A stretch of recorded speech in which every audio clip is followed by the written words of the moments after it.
जय अघोर हाड़। मेरे जितने भी साधक साधिकाएं भाई बहन है, सभी को मेरा प्रणाम स्वीकार। मैं तांत्रिक शाइदास आज आप सबके सम्मुख एक बेहतरीन जानकारी लेके आया हूँ ताकि कई सारे शिष्यों को इसका मदद भी मिल सके। मेरे एक शिष्य है, मैं इनका नाम या एड्रेस नहीं लूंगा ताकि कई बार ऐसा भी हुआ है, मैंने अपने वीडियो में जब किसी शिष्य का नाम या पता देता हूँ तो आप उनके घर जाके पहुंच जाते हैं कुछ लोग और मदद मांगने लगते हैं कि आपको सिद्धि तो है, आप मेरी मदद कर दीजिए। जिससे क्या होता है ना, उस शिष्य को परेशानी होता है बहुत ज्यादा।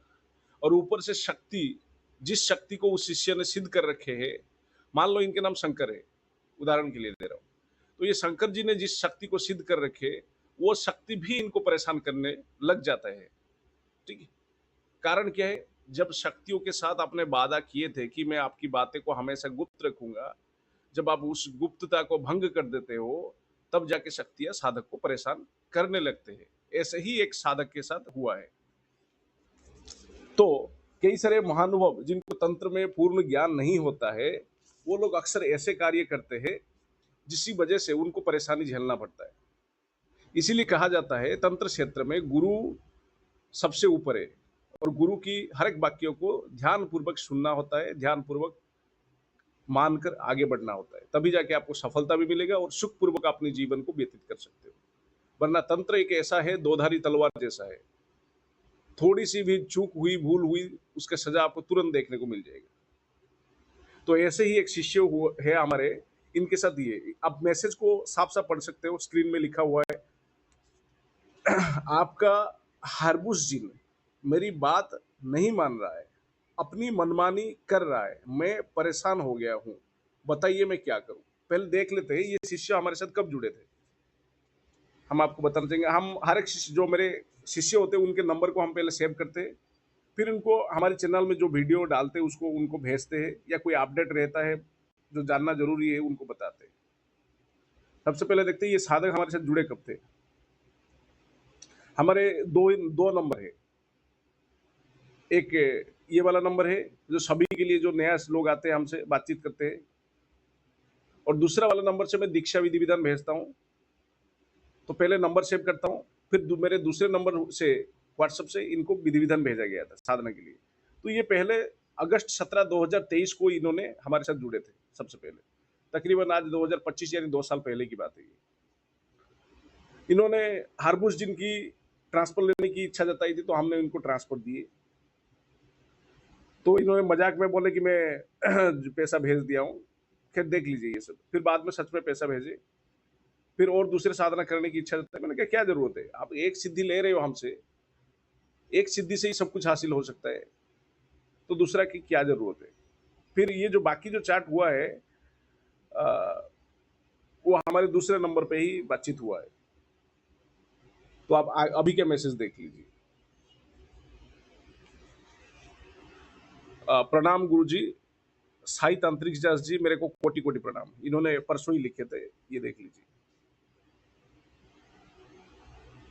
अब आज का मैसेज है, आपका हरबुस जिन मेरी बात नहीं मान रहा है, अपनी मनमानी कर रहा है, मैं परेशान हो गया हूँ, बताइए मैं क्या करूँ। देखिए, वैसे तो हरबुस जिन या मुर्शिद जिन कह लो, ये दोनों पाक जिन है। एक मुर्शिद जिन एक जिन है, ये हरबुस एक जिन्नात है, ये सब पाक है। मैंने वैसे पहले ही भी आप सबको एक वीडियो में कह रखा था, गोस्पक पीर के साथ चलते हैं, और गोस्पक पीर गलत कार्य को कभी भी, नापाक काम को कभी भी बढ़ावा नहीं देते। उनके साथ जो भी शक्ति चलता है अच्छे के लिए चलता है। तो इनके साथ ऐसा क्यों हुआ।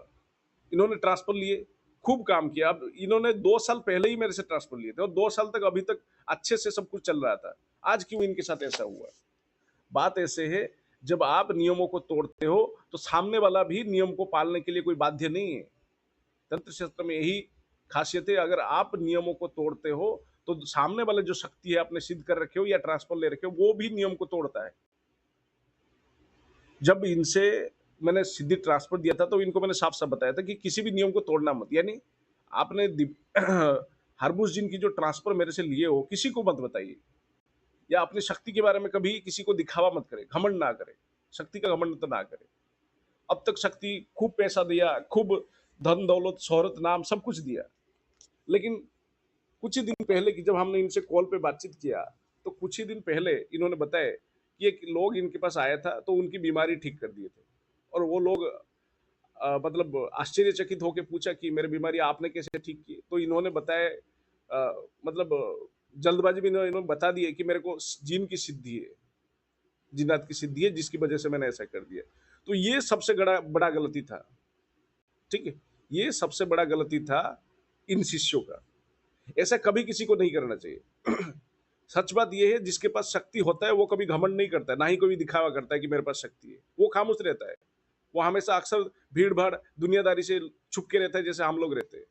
और जो दिखावे वाले तांत्रिक होते हैं ना, वो क्या करते हैं पता है? जिनके पास सच में कुछ नहीं होगा ना, वो ढिंढोरा पीटते हैं, मेरे पास जीन है, मेरे पास फलाना है, ढिमकाना है, जबकि उनके पास सच में कुछ होगा नहीं। तो ऐसे लोगों से बच के रहिए। और हाँ, कुछ गलतियाँ सिद्धि के बाद ना करें। कौन-सी? सबसे पहले अगर आप लोग सोचते हो कि शक्ति से हम 3 वचन लेते हैं सिद्धि के समय में। कौन से 3 वचन? जैसे मैं जब भी आपको आह्वान करूँ, आपको आना पड़ेगा। जो कार्य दूँ, आपको करना पड़ेगा।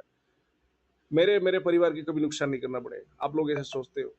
कई बार ऐसा होता है, शक्ति आपसे वचन लेता है। तो इनके साथ यही हुआ था, शक्तियाँ इनसे वचन लिया था कि मेरे बारे में या मेरी गुप्तता के बारे में, हम दोनों के रिश्ते के बारे में कभी किसी को बताना मत।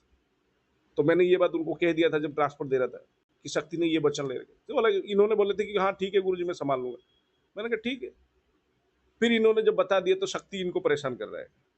वैसे अब तो हम विसर्जन कर लेंगे या शक्ति को खींच लेंगे। अब हम क्या है, विसर्जन कर देंगे या शक्ति को हम क्या है, खींच लेंगे। लेकिन इन्होंने अपनी हाथ से एक सोने की टुकड़े गवा दिए। सोने के टुकड़े नहीं, सोने की एक पूरे पहाड़ गवा दिए, क्योंकि शक्तियां हर किसी को मिलता नहीं है, ठीक है? जिसको मिलता है उसकी नसीब बहुत ही खूब अच्छा होता है। क्या क्या गलती नहीं करना चाहिए सिद्धि के बाद? सबसे पहले आपके पास कोई शक्ति है तो उसका दिखावा मत करो, किसी को बताओ मत, किसी के सामने चमत्कार मत दिखाओ। आपके पास शक्ति है तो खामोश रहो, शक्तियों का फायदा उठाओ, खूब पैसा कमाओ, खूब घूमो फिरो, खाओ पियो, ऐश करो। अगर आपको किसी की भलाई करने की इच्छा है तो किसी भी गरीब अनाथ आश्रम में जाके पैसा खूब दान करो, लेकिन किसी को बताओ मत कि मेरे पास शक्ति है, मैं जिस वजह से ऐसा कर रहा हूं। किसी को ऐसे बीमारी ठीक कर देते हो तो सामने वाला सोचेगा कि ये तो डॉक्टर है नहीं, जैसे इनकी इनके साथ ऐसा हुआ था। जब इन्होंने दूसरों का बीमारी ठीक कर दिया, हरभुज जिन्नत क्या है, बीमारी ठीक करने में उसके महारत हासिल है, तो इन्होंने दूसरों का बीमार ठीक कर दिया हरभुज जिन की सहायता से। तो दूसरे भी बंदे ने सोचने लगा कि भाई साहब ये तो डॉक्टर है नहीं, ये कैसे बीमारी ठीक कर दिया, और वो भी हाथ फिराते ही बीमारी ठीक हो गया, ये कौन सा जादू ही तो है। तो ऐसा जादू आपको सबके सामने दिखाना ही नहीं है। जिस तरीके जो करने से आपको नुकसान हो वो करना क्यों है? पहले तो स्वयंभू शिव जी ने जब तंत्र के निर्माण किए थे वो सर्वसाधारण के लिए ये नहीं था, वो गुरु शिष्य परंपरा से चला आ रहा था। लेकिन कुछ महान वो व्यक्ति ने किताब की रचना की है। सबसे पहले जो है ना, गुरु दत्तात्रेय ने एक किताब लिखे थे, वो भी जितना जन साधारण लोगों को जानने की जरूरत है उतना ही लिखा गया था। रावण संगीता जो महान किताब था उसमें भी जितना जानने की जरूरत था उतना ही लिखा गया था। जब साधना सिद्धि की बात आता है वहां साफ साफ लिखा गया था, रावण संगीता में और गुरु दत्तात्रेय की इंद्रजाल में, दोनों में लिखा गया था कि गुरु के बिना इस कार्य को मत करें, क्योंकि बहुत कुछ ऐसे बातें हैं जो गुरु अनुभवी लोग बता पाएंगे आपको, वो किताब में नहीं लिखा जाता है। ठीक है, हमेशा सतर्क रहिए, सजग रहिए, कोई भी गलत कार्य करने से पहले 10 बार सोचें। ऐसा कुछ कार्य ना करें जैसे लोगों को दिखेगा कि आपके पास कोई शक्ति है, लोगों को पता चले आप कोई चमत्कार दिखाते हो। ये सब कार्य ना करें। सीधे तौर पे लोगों को किसी को मत बताइए कि आपके पास कोई शक्ति है। समाज में कोई चमत्कार ना दिखाइए। भलाई करना है तो गुप्त तरीके से भलाई करो, किसी को पता ना चल सके। आज वीडियो में बनाना नहीं वाला था, लेकिन सोचा कि सबको जरूरी है। इन्होंने क्या है ना, सोने के पत्थर पूरा पहाड़ मेरे से लिए थे, लेकिन 2 साल तक इस्तेमाल करे, ज्यादा दिन इस्तेमाल नहीं कर सके, क्योंकि इनके पास जब पैसा आने लगा, नाम शोहरत आने लगा ना, इनके शरीर में इनके इनके साथ में घमंड आ गया, अहंकार आ गया। जिस वजह से ये गलत कर बैठे। तो बाकी शिष्यों से मेरा अनुरोध है ऐसा गलती ना करें। जय गुरु।